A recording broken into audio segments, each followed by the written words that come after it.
साहिवाल में बारिश के दौरान गोदाम की छत गिरने से गंदम की चुनाई करने वाली 6 खवातीन जाम बहक और 18 अफराद जख्मी हो गए।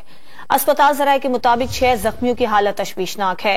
साहिवाल के नवाही गांव में कपास की फसल की चुनाई करने वाली 100 से ज्यादा खवातीन ने तेज बारिश से बचने के लिए नजदीकी गोदाम में पनाह ली।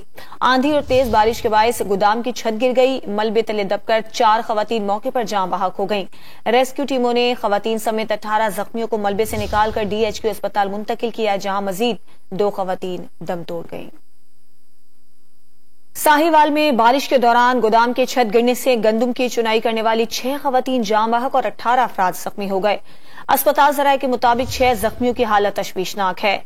साहिवाल के नवाही गांव में कपास की फसल की चुनाई करने वाली 100 से ज्यादा खवातीन ने तेज बारिश से बचने के लिए नजदीकी गोदाम में पनाह ली।